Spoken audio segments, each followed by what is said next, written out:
Բարի երեկո։ Դուք դիտում եք Ամեկ+-ի IPF+ հաղորդումը։ Սկզբից օրվա ամփոփումը 120 վայրկյանում։ Վարչապետի հրաժարականի լուրը առավելապես մեծ ոգևորությամբ են ընդունել կառավարության շենքի դիմաց բողոքի ակցիաներ անցկացնողները։ Նրանք հույս ունեն, որ հաջորդ վարչապետը լուծում կտա իրենց խնդիրներին, չնայած թերահավատ են։ Մինչև աշկովը չտեսնես, ակաջովը չլսես, մինչև չտանես, ամտես չանես, կյանքում ոչ մի բանին ոչ հավատա ոչ է։ Գործադիր մարմինն այսօր որոշեց արտոնություններ տալ Արմյանսկի Ուրաժայ ընկերությանը։ Տեխնոլոգիական սարքավորումները, դրանց բաղկացուցիչ եւ համալրող մասերը, հումքը եւ նյութերը ներմուծելու համար այդ ընկերությունը մաքսատուրք չի վճարի։ Էկոնոմիկայի նախարար Արծվիկ Մինասյանը նշել է. Առաջարկում է մաքսատուրքից ազատել Եվրոմիությունից 40,000 կիլոգրամ արժեքը շուրջ 50 միլիոն դրամ վարտերի աճեցման համար սուբստրատի հանքաբամբակի ներմուծումը։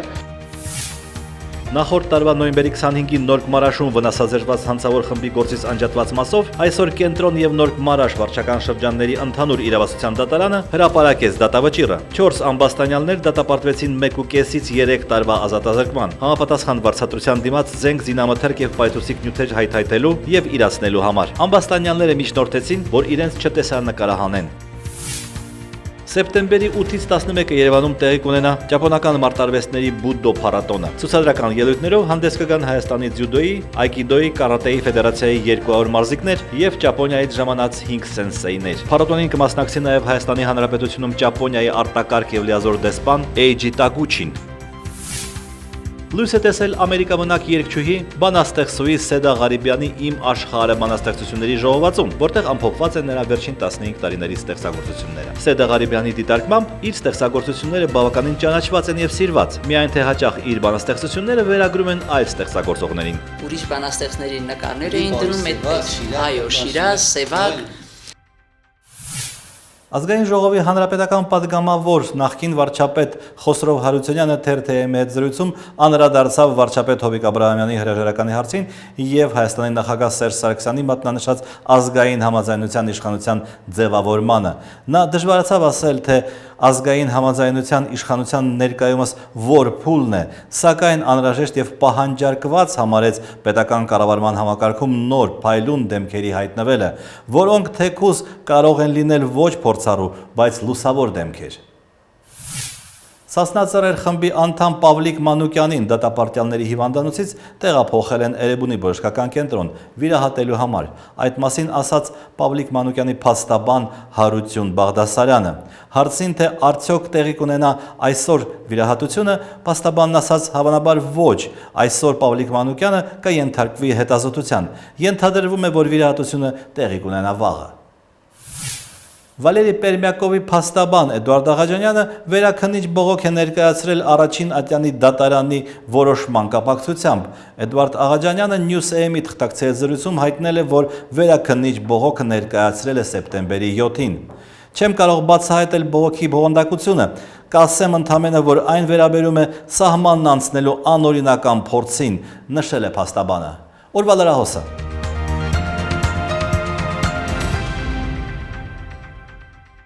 Ես որոշել եմ հրաժարական տալ։ Կառավարության նիստի ավարտին Հովիկ Աբրահամյանը հայտարարեց այն, ինչի մասին արդեն 3 օր է գրում էր մամուլը։ 2.5 տարի պաշտոնավարելուց հետո Հովիկ Աբրահամյանը իր հրաժարականը բացատրեց երկրի տնտեսությունը բարելավելու անհրաժեշտությամբ։ Պետք է մտածել մեր բոլորի հաջողության մասին եւ շանս տալ նոր կառավարությանը կատարված աշխատանքի հիման վրա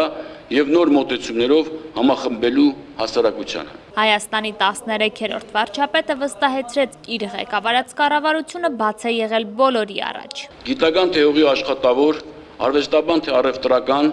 դաշնակից թե ընդդիմադիր, շինարար թե կառուցապատման խարդախություններից տուժած քաղաքացի ես հանդիպել եմ բոլորի հետ, անկեղծորեն ներկայացել արկա սահմանափակումները եւ տվել կոնկրետ խնդիրների իրատեսական լուծումներ։ Վարչապետի հրաժարականի դեպքում լուծարվում է ամբողջ կառավարության կազմը։ Փոխարտգործնախարարը չի ուզում գնահատականներ տալ։ Իմ անձնական զգացմունքները այստեղ կարևոր չեն, իսկ քանի որ տեղի ունեցել հրաժարական, արդեն ըստ էության կառավարության անդամները բոլորը պաշտոնակատար են եւ կարելի է մեկնաբանել միայն նոր կազմը հաստատվելուց հետո։ Վարչապետի հրաժարականը Սերժ Սարգսյանի կողմից ընդունվելուց եւ նոր վարչապետի նշանակումից հետո կառավարությունը կձևավորվի 20-օրյա ժամկետում։ Գրավի դիմաց անգամ ոտքի Հայաստան նախաձեռնության անդամ Անդրեաս Ղուկասյանին թույլ չեն տա հայտնվել ազատության մեջ։ Մենք առաջարկել ենք 1 միլիոն դրամ, բայց ասել ենք, եթե հանկարծ կորոշեն ավել նշանակել, դատարանը կաշկանդված չէ գումարի չափ։ Բայց Արաբկիր եւ Քանաքեռ Զեյթուն վարչական շրջանների ընդհանուր իրավասության դատարանը համարեց, ինչ չափով է լինի գրավը, ճիշտ չէ, որ Անդրեաս Ղուկասյանը դուրս գա բանտից։ Մոտ 4 ժամ խափանման միջոցը կալանքը գրավով փոխելու վերաբերյալ միջնորդությունը քննելուց հետո դատարանը որոշեց մերժել այն։ Անդրեաս Ղուկասյանը մեղադրվում է պաշտպանություն սասնածռերի հավաքի ժամանակ զանգվածային անկարգություններ հրահրելու մեջ։ Դատարանն անգամ հաշվի չի առել հուլիսի 29-ի տեսանյութում առկա փաստերը։ Նրան մեղադրում են ինչ-որ անկարգություն կազմակերպելու մեջ, բայց այդ տեսաերիզը խոսում է այն մասին, որ այստեղ չի կարող նման բանի մասին ուղղակի խոսք գնալ։ Հանրային իշխանությունը վերահաստատեց, որ այո, Անդրեաս Ղուկասյանին որպես քաղբանտարկյալ է պահում, որ նրա նկատմամբ հետապնդումը քաղաքական է։ Ժառանգության ներկայացուցիչ Արմեն Մարտիրոսյանը կարծում էր, որ դատարանն այլ որոշում կկայացնի, ինչպես իր դեպքում։ Բոլորս իհարկե ցանկանում ենք, որ արդարությունը մի փոքր առաջարժվի Հայաստանում եւ Անդրեաս Ղուկասյանը այսօր ազատ արձակվի եւ ինչպես մեր դեպքում գրավի այդ տարբերակը կիրառվել է, իր նկատմամբ եւս գոնե դա կիրառվի։ Արմեն Մարտիրոսյանը անդրադարձավ նաեւ Հովիկ Աբրահամյանի հրաժարականին։ Սեսիոն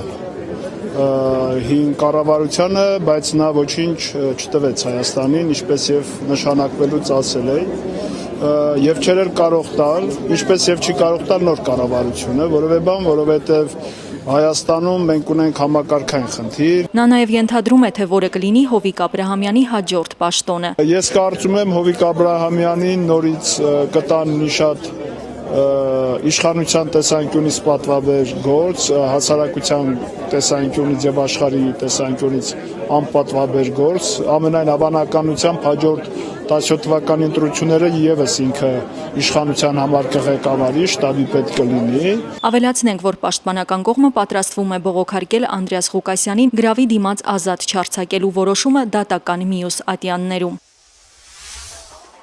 Պարեկապահակային ծառայության գնդի գրավումից հետո հաջորդած իրադարձությունների ժամանակ Հայաստանի իշխանությունների գործողությունները զարմացրել են միջազգային իրավապաշտպան կազմակերպությունների ներկայացուցիչներին։ Հայաստանի Հանրապետության իշխանությունները ցուցարարների նկատմամբ իրականացրին ոչ մարդկային հալածանք, անհիմն խոչընդոտում էին խաղաղ ցույցերը։ Ես եւս կարող եմ փաստել ցույցերը եղել են խաղաղ, քանի որ մարդիկ անգամ եկել են իրենց երեխաների հետ։ Միջազգային կազմակերպությունները հայաստանյան գործընկերների, մասնավորապես Հելսինկյան ասոցիացիա իրավապաշտպան կազմակերպության հետ պատրաստել են զեկույց հուլիսի 17-ից 30-ը տեղի ունեցած իրադարձությունների վերաբերյալ։ Զեկույցը ամփոփում է 42 տուժածի եւ ականատեսի վկայություն։ Քննությունը իրականացվում է երկու տարբեր մարմինների կողմից։ Հիմնական խնդիրը այն է, որ նույն անձին մի քրեական գործի շրջանակներում հրավիրվում են հարցաքննության որպես վկաներ, մյուս քրեական գործի շրջանակներում որպես ուժողներ։ Ես կխոսեմ մեկ դեպքի մասին, որ ամենաբնութագրականն է։ Մելիքսետ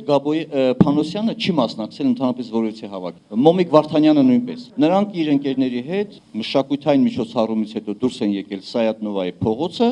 ոստիկանները մոտեցել են եւ նրանց ուղղակի հարցրել են, թե դրանցից մեկին Մելիքսետին որտեղ ես բնակվում, ինչ ես անում։ Նա էլ չի հասցրել ասել, որ Խորինացու փողոցի վրա հոստելում հենց որ խորինացի բառը լսել են, միանգամից վերսել տարել են։ Իդեպ զեկույցի շնորհանդեսի ժամանակ ներկաները հարգեցին մի քանի շաբաթ առաջ մահացած իրավապաշտպան Միքայել Դանելյանի հիշատակը, անցկացվեց ֆլեշմոբ եւ Հելսինկյան ասոցիացիա իրավապաշտպան կազմակերպության անդամներից յուրաքանչյուրը հագավ Միքայել Դանելյանի սիրելի վերնաշապիկներից մեկը։ Տավուշի մարզի Գոշ համայնքի 15 բնակիչներ սպասում են իրենց աշխատանքի արդյունքին։ Հիմա արդեն սերմել ենք լոբի, ունենք այնտեղ բիբարծիծակ, իսկ սրանք լրիվ կանաչիններ են։ Հույս ունեմ, որ էլի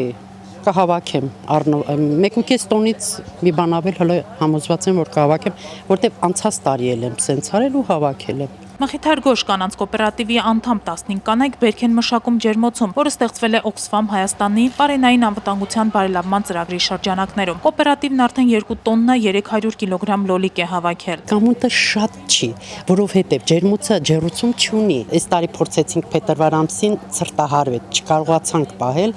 չնայած 2 հատ վառարան էլ դրեցի։ Ջերմոցների ջերուցման ծրագիրը առայժմ հաստատված չէ։ 3 միլիոնով կարել էր այս նման 440 մետր ապահովել ջերուցումով։ Oxfam-ի ծրագրով 2 տարի առաջ ջերմոցային տնտեսություն է ստեղծվել նաև Տավուշի մարզի Սարիգյուղ համայնքում։ Արդեն 150,000 դրամի եկամուտ են ստացել, որը բաժանվելու է կոոպերատիվի 12 անդամների միջև։ Բավական է հայ կնոջը, հայ գյուղացուն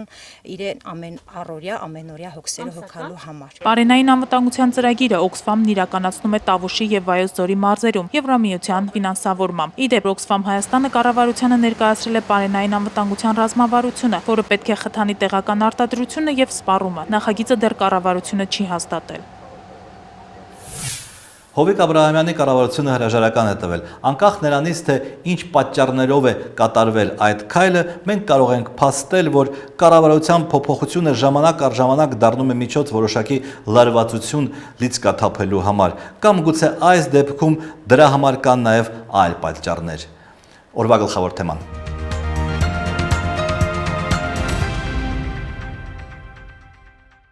Վարչապետի միակ թեկնածու Կարեն Կարապետյանին Աղվան Վարդանյանը լավ գիտի, նա եռանդուն է եւ ժամանակակից մտածողությամբ։ Այնպես չի, որ գալու է հարությունաշրջանով ամեն ինչ շուրջ է։ Սակայն հաջորդ վարչապետը չի կարող հաջորդ կառավարության կազմից դուրս թողնել դաշնակցության նախարարներին։ Առնվազն նույն կազմով մեր նախարարները կշարունակեն պաշտոնավարել։ Ազգային համաձայնության կառավարության մասին այս դաշնակցական падգամավորի կարելի է խոսել միայն 2017-ի խորհրդարանական ընտրություններից հետո, որտեղ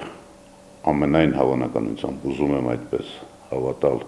չի լինի բացարձակ մեծամասնությունով որևէ քաղաքական ուժ, դա իսկապես կլինի համաձայնության կառավարություն։ Հակոբ Հակոբյանը դեռ չի կարող ասել, թե ով է հաջորդ վարչապետը, սակայն նրա հանրապետական լինելը պարտադիր չէ։ Հանրապետականը նրա համար չէ, որ հանրապետականն միշտ հանրապետական լինի։ Կարեն Կարապետյանի մասին հասարակության գնահատականը Հակոբ Հակոբյանը ստուգել է անձամբ 3 մի տխուր առիթով։ 3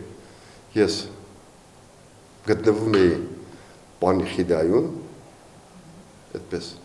եւ մարդկանց ուղղակի շատ པարզ հարցեր ես էի տալիս, եւ իրանք էին ինձ հարցեր տալիս, եւ ասեցի, որ դրական էր։ Իսկ հա ազգային համաձայնությունն ըստ նրա լայն հասկացություն է, հո միայն խորհրդարանում գտնվող ուժերով չի լինում այդպիսի համաձայնության կառավարությունը։ Մենք խորհրդարանից դուրս ունենք մի քանի տասնյակ քաղաքական գործիչներ, մի քանի տասնյակ կուսակցություններ, եղավ մի քանի տասնյակ ոչ կուսակցական անձնավորություններ, մի քանի տասնյակ բարձրագույն կրթություն ստացած մարդիկ։ Կհամաձայնվեն ընդդիմադիր ուժերը ազգային համաձայնության կառավարության մաս կազմել։ Բարոյական առումով պարտավոր է, որովհետև սա նաև իրենց պահանջն էր, չէ՞, ստեղծել մի կառավարություն, որը կոչվի ազգային համաձայնության կառավարություն։ Հակոբ Հակոբյանն առաջին հանրապետականն է, որ հրապարակավ պնդում է Սասնա-Ծռերի դերը կառավարության ղեկավարի փոփոխության հարցում։ Սասնա-Ծռերի գործունեությունը արագացրեց այս ամեն ինչը, կարծում եմ, որովհետև եթե չլներ նման գործողություն, միգուցե մենք սրան գայինք 3 տարի հետո կամ 4 տարի հետո։ Իդեպ կառավարության փոփոխությունից հետո մարդկանց համար տեսանելի փոփոխությունների եւ աղքատության կտրուկ կրճատման առումով հանրապետական падգամավորը չի շտապի։ Փոփոխությունները մարդը իր մաշկի վրա կարող է զգալ գոնե 10 տարում։ 2017 թվականի գարնանը տեղի են ունենալու խորհրդարանական ընտրություններ, որից հետո անխուսափելիորեն ձևավորվելու է նոր կառավարություն։ Հետևաբար մոտ օրերս ձևավորվելիք կառավարությունը կաշխատի ընդամենը կես տարի։ Իհարկե, նորանշանակ վարչապետը կարող է պահպանել իր դիրքերը, բայց դա կախված է ընտրությունների արդյունքներից,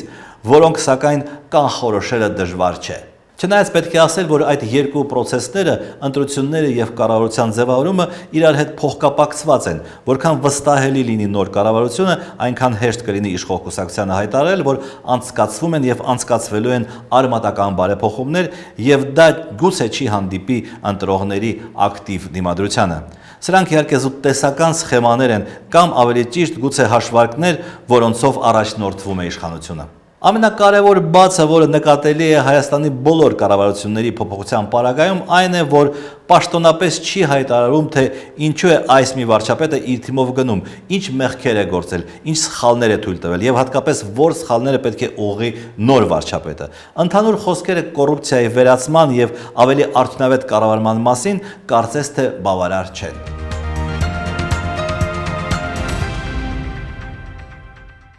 Ամեկ պլյուսի զրուցակիցն է կառավարման փորձագետ Հարություն Մեսրոբյանը։ Պարոն Մեսրոբյան, արդեն 20-25 տարի է վարչապետը Հայաստանում ամենախոցելի պաշտոնն է, որի վրա կարելի է բարթել բոլոր դժվարությունները, բոլոր մեղքերը։ Նոր սահմանադրությամբ այդպես չի լինելու։ Նույնն է, որովհետև մեզ մոտ մեր վերաբերմունքը պետական կառավարմանը ըստ էության չի փոխվել։ Ձևերը միգուցե փոխվում են, բայց էությունը չի փոխվում, որովհետև օրինակ հիմա էլ ես հաստատ համոզված եմ, որ վարչապետի պաշտոնից սպասում են շատ ավելի շատ, քան թե իրականում հնարավոր է անել։ Իսկ ինչու հնարավոր չի։ Որովհետև իշխանությունները տարբեր են, շահերը տարբեր են, արդեն վաղուց ձևավորված, արդեն տիղմացած եւ նման ձևով կարելի է մենակ այդ ժողովրդի լեզվով ասած երկիրը փոսից անել, եթե կա տոտալ, այսինքն 100%-անոց կարտ բլանշ։ Եթե 100%-անոց կարտ բլանշ չկա, դա անհնարին բան է։ Կառավարության փոփոխությունը արդյոք չի բացատրվում ընտրությունների նախապատրաստությամբ, այսինքն ինչ որ նոր սպասելիքներ, հիասթափություններից դուրս գալու այս մոտիվը դուք տեսնում եք թե չէ։ Այո, դա տեսնում եմ եւ դա ես բացասական եմ գնահատում, որովհետեւ փաստորեն նոր խումբ մարդիկ, որոնք աշխատելու են, արդեն ի սկզբանե ոնց որ ժամանակավորի հոգեբանություն են ունենալու, իսկ դա կառավարման մեջ, այն էլ պետական կառավարման մեջ բավականին բացասական ազդակ է։ Այսինքն ես պետք է վստահ լինեմ, որ 20 տարի ղեկավարելու եմ, այդ դեպքում եմ լավ աշխատելու։ Ոչ, ես լավ կաշխատեմ, եթե իմանամ, որ կաշխատեմ, եթե լավ արդյունքներ տամ, այլ ոչ թե ես կաշխատեմ 1.5 ամիս։ Այ երբ դրվում է ժամկետ անկախ արդյունքից աշխատելու, դա այսպես շատ վտանգավոր է կառավարման մեջ եւ մարդը արդեն խորքային չի կպնում գործին, բոլոր հետևանքները։ Հիմա խոսվում է ժողովրդի վստահության, ազգային համաձայնության մասին, դա Հայաստանում հնարավոր է այդպիսի կառավարություն ձևավորելը։ Այս պայի դրությամբ հնարավոր չգիտեք ինչի, որովհետեւ բոլոր խաղացողները Հայաստանում պետական կառավարման իմաստով գրագետ չեն, լինի դա իշխանական կողմ, ընդդիմադիր եւ այլն։ Պետական կառավարումը իրանք սահմանափակում են այն հարցով, որ ավելի լավ լինի, այս լինի, ծանոթ լինի, ժողովուրդը սիրի, դա պետական կառավարման մեջ ոչ մի աղերս չունի։ Պետական կառավարման մեջ պետք է լինեն պետական կառավարման պրոֆեսիոնալները, ոնց եւ բոլոր ոլորտներում։ Շնորհակալություն։ Իմ զրուցակիցն էր կառավարման փորձագետ Հարություն Մեսրոբյանը։ Ռուսաստանի արտգործնախարարության մամուլի խոսնակ Մարիա Զախարովան ակնարկելով հավանաբար, որ Ռուսաստանը չի խառնվում ԱՄՆ նախագահական նախընտրական կամպանիային, ասել է, որ տանգո պարում են միայն երկուսով։ Պետք է ավելացնել նաև, որ շատ ցանկալի է, որ պարողները լինեն տարբեր սեռերի։ Դիտեք նաև մեր վերջին խոսքը, իսկ ես ձեզ հրաժեշտ եմ տալիս։ Մենք կհանդիպենք վաղը։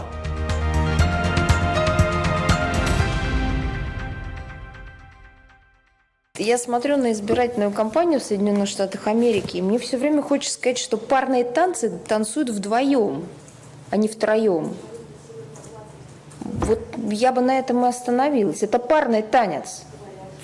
И мы уважительно к нему относимся. А танго втроем не практикуем.